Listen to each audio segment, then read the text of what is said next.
Salve, salve, nação tricolor. Bom, pessoal, é o seguinte, né? Falar um pouco aí sobre as consequências, né, dessa vitória do São Paulo, né? Falar um pouco aí do Caleri, né? Caleri, a vontade que o Caleri tá para voltar, tudo, né? Vamos falar aí um pouco do adiamento, né, da volta do Lucas e do Oscar, né? E vamos falar aí referente a um patrocinador, né? Um patrocinador que rescindiu com o São Paulo, né? Mas antes disso, pessoal, deixa seu like aí, deixa seu comentário, né? E bora pro vídeo, tá? Bom, pessoal, é o seguinte, né? São Paulo venceu, né? O Santos, né? Tudo. E aí, o que que acontece agora, né? A gente sabe que depois de uma vitória num clássico, as coisas se acalmam, né? E, de fato, aí, um fato importante aí também, que é bom a gente preponderar, é que o Zubeldia foi bem celebrado ali pelo staff, né? Pelo pessoal das internas lá do CT, da Barra Funda, né? Sinal que o cara é querido lá dentro, né? Então, assim, é um cara que alivia um pouco a pressão. Agora o São Paulo já tá aí com alguns jogos aí de sem perder, né? E acho que é uma coisa que o Arnaldo Ribeiro fala, né? Ele fala mesmo que o Zubeldia é um técnico que perde pouco, né? E eu acho que isso é o que faz ele continuar, né? E continuar no cargo. E eu acho assim, eu particularmente eu não acho um mau técnico, né? Talvez ali a leitura de jogo dele depois, né, nas substituições não seja tão eficazes, né? Mas enquanto pré-jogo, eu acho ele no geral assim ele é um bom técnico, tá? Eu acho que um bom técnico para fazer a leitura de jogo antes do jogo, mas durante o jogo ali, eu acho que ele falta um pouco de opções, mas também eu acho que também falta opção de banco também, né? Mas enfim, o importante é que o Zubeldia aí tá com a pressão mais tranquila, né, ali dentro do clube, nas internas, e aí consegue trabalhar aí para esse próximo jogo contra o Libertad na quarta-feira, né? Libertad que acabou perdendo o seu clássico, e aí tem essa nuance, né? O Libertad perdeu esse clássico e o São Paulo ganhou o clássico, né? Vamos ver aí como que vai ser com o Zubeldia mais tranquilo no cargo, né? Conseguir aí seguir com uma sequência boa, né? Bom, pessoal, falar um pouco aí de algumas questões, né? De uma desmistificação de algumas questões, né? Da torcida, dos analistas contra o Zubeldia, né? É, Bom, primeira desmistificação é que ele não gosta da base, né? A gente pode ponderar que falta opção para o Zubeldia para usar a base, né? Que o pessoal falava que o Zubeldia não gostava da base, né? E aí uma questão é essa desmistificação. Hoje, o Zubeldia mesmo, ele põe muito os jogadores da base, né? Os jogadores da base aí do São Paulo aí, em 4 jogos, né? 4, 5 jogos aí, 5 rodadas do Brasileirão, todas elas teve o Matheus Alves e o Lucas Ferreira, né? A gente pode, o Ferreirão, né? Que a gente chama, né? Então, assim, a gente não pode falar que ele não gosta da base. Aí alguns podem falar, mas ele usou a base porque tá faltando peças. Não, mas ele poderia ter adaptado, né? Ele poderia ter colocado o Marcos Antônio um pouco mais avançado, ou o Bobadilha. Ele poderia ter pego, em vez do Lucas Ferreira, poderia ter colocado um pouco o Cedric, ou o próprio Igor Vinícius para fazer a ponta, né? Essa dobra de lateral que o pessoal tem falado tanto, né? Ele poderia ter usado outra opção, ter feito outro esquema tático, mas não, ele optou mesmo por seguir.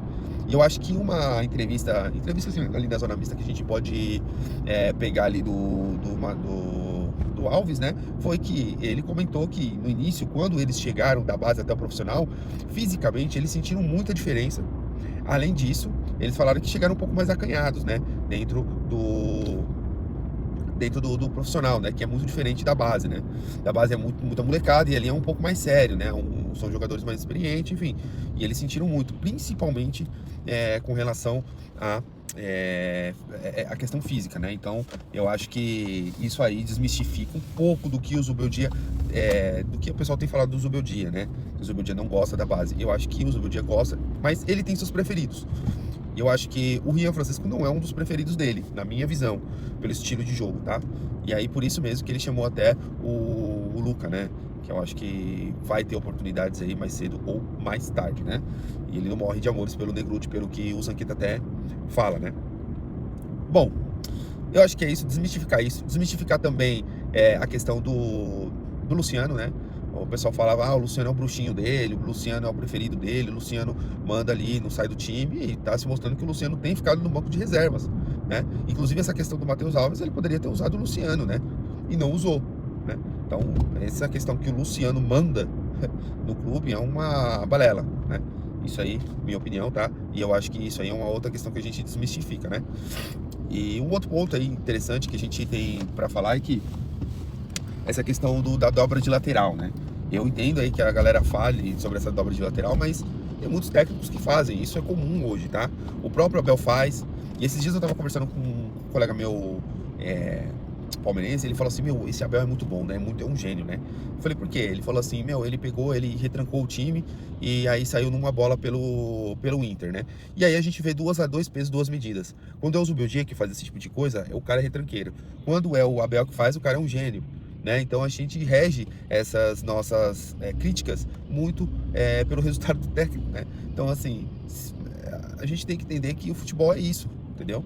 Se a gente vai discutir só resultado, beleza. Se a gente vai discutir aí questão de opção tática ou técnica, aí um bom exemplo pra gente entender, né? Quando o cara pega e retranca o time e ele vai pra cima, o cara é um gênio. Quando o outro faz, a gente usa dois pesos, duas medidas, né? Essa é a minha opinião aí sobre isso. Deixa a sua aí, né? Com relação às desmistificações do Zubeldia, tá? Falar um pouco aí do patrocínio, né? Que o São Paulo rescindiu aí recentemente, né? Que é a Viva Sorte, né? A Viva Sorte que acabou abrindo uma casa de bet, né? De bets, né? E tá conflitando aí com a Superbet lá na Manga, na omoplata, né? Do São Paulo. E acabou aí rescindindo o contrato com o São Paulo, porque o São Paulo entende que vai estar e de fato, né? Um conflito de interesse. Né? Antigamente a Viva Sorte não era uma bet, né?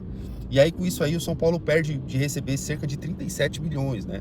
Até o momento aí acho que recebeu cerca de 7 milhões, de 7 a 8 milhões, algo assim do tipo. Até agora, né, nesse contrato nesse 2025, né, e o contrato iria até 2028, salvo engano. São Paulo perde aí cerca de 37 ponto alguma coisa de milhões, né, de reais. São Paulo vai tentar reaver a multa contratual na justiça, né? Porque o São Paulo entende ali que a Viva Sorte ela descumpriu uma das regras, né? Que é a questão do conflito de interesse. E se a Viva Sorte aí não se manifestar em pagar a multa, o São Paulo vai acionar ela na justiça, né? Então, aí fica aí a notícia aí do patrocínio do São Paulo, que o São Paulo acabou perdendo aí por conta de uma questão do patrocinador mesmo, não foi nem a questão do São Paulo, tá? Bom, pra gente continuar aí, vamos falar um pouco aí desse adiamento do Oscar, do Lucas, né? E essa questão é bem importante a gente falar aqui, porque eu tinha falado no vídeo anterior e tinha soltado informação, foi o próprio Alexander Vieira mandou essa informação, né? O seguinte, né? O Lucas e o Oscar, a tendência era voltar agora contra o Libertad, né? Mas o São Paulo entende ali que é um risco ficar dando uma forçada, né, no atleta voltar antes do tempo. Entende que esse jogo não é o tão mais importante para o São Paulo voltar com essas peças importantes. Até porque o São Paulo entende que com o que tem hoje consegue fazer um frente ali com o Libertad, consegue pelo menos, se trouxer um empate pelo menos do Paraguai, não é um resultado ruim, tá? Visando toda essa questão, né? Você ganha em casa, enfim, aquela troca de pontos que a gente já tinha comentado, né? E, enfim, e falando disso aí, o São Paulo tem uma nova previsão para eles, né? É muito provável que voltem contra o Náutico, né? Que é um jogo em casa, é um jogo contra um time de Série C. Embora eu particularmente ache que é um jogo perigoso, por quê? Porque é um jogo com um time de Série C que pode vir mais para picotar o jogo, fazer bastante falta, bater nos jogadores, né? Então, assim, eu acho que é um jogo bem perigoso, na minha visão, né? Eu vejo que é um jogo que seja um pouco mais físico do que técnico, tá? Eu conheço um pouco o Náutico, assim, porque é um time de um lugar onde eu já morei, tá? Recife, eu já morei em Recife quando mais novo, né? Eu sou daqui de São Paulo, natural, mas já morei em Recife, tá? Tenho familiares em Recife, tenho pessoas que conhecem um pouco o Náutico, né? Tenho amigos primos torcedores, né, de lá, e um pouco que a gente conhece, assim, do clube. Claro que não é um clube que é um clube tradicional lá de Pernambuco, né? Lógico. E geralmente esses clubes de Série B, Série C é um pouco mais físico, né? O futebol do que um mais técnico, a gente sabe disso, né? Então, o esquema de jogo, o estilo de jogo é um pouco diferente. Então, pode ser que seja um pouco mais físico o jogo, então eu acho um pouco perigoso para eles voltarem. Mas por ser um jogo dentro de casa, né? No Morumbi, então pode ser que faça sentido, né? O jogo lá nos Aflitos, historicamente, o gramado não é muito bom, então, de repente, seria mais complicado eles voltarem num jogo fora de casa lá nos Aflitos do que no Morumbi, né? Mas, de todo modo, a previsão é essa, tá, gente? Dos dois de voltarem aí contra o Náutico, né? Que acho que é SC essa semana agora, no próximo, né? Mas vamos ver, vamos ficar atento aí, a gente vai atualizando vocês, né? E aí, pra gente fechar aqui, vamos falar do Caleri, né? Caleri que tá para fazer a cirurgia hoje, nessa quarta-feira, tá? E vai ficar um período, né? Vai ficar fazendo a primeira recuperação aqui em São Paulo e depois vai passar uns dias lá com a sua família lá em Buenos Aires, né? Lá na Argentina, na realidade, né? E vai, né? E vai fazer a recuperação, né? O Caleri entende aí que ficou meio triste por conta dessa questão, né, de ter lesionado, né? O Caleri, ele se sente responsável pela eliminação da Libertadores, né? Do ano passado, né? E tanto que se você perguntar para ele quem foi o grande responsável pela eliminação da Libertadores, ele vai falar que é ele, né? Então, assim, a gente tem que vamos apoiar o Caleri, tá? Nessa situação difícil. Mas ele tá com o sentimento de que ele quer voltar ainda esse ano. Ele tem esperança de voltar ainda esse ano lá para novembro, né? E a depender de quando é a final da Libertadores, né? Se o São Paulo chegar até a final da Libertadores, ele possa jogar até os jogos finais aí, né? Então, como dar energias positivas pro Caleri, né? Para que ele volte mais forte e que ele conquiste aí a sua quarta Libertadores com o São Paulo, né? Quarta Libertadores do São Paulo com o Caleri, né? No caso, né? Então a gente torce aí para que isso aconteça, né? Bom, ele tá bem motivado aí para dar continuidade, para conseguir aí dar a volta por cima aí, porque essa temporada para ele, ele entende que não foi uma boa temporada, né? Que de fato não foi uma excelente temporada. Embora eu acho que não foi uma temporada horrorosa, tá? Bom, pessoal, eu acho que a gente passou por todos os pontos, tá? Então, qualquer novidade, a gente volta de volta. Tô com um pouco de gripe aí, cara. É complicado. Mas é isso aí, pessoal. Tamo junto e vamos São Paulo.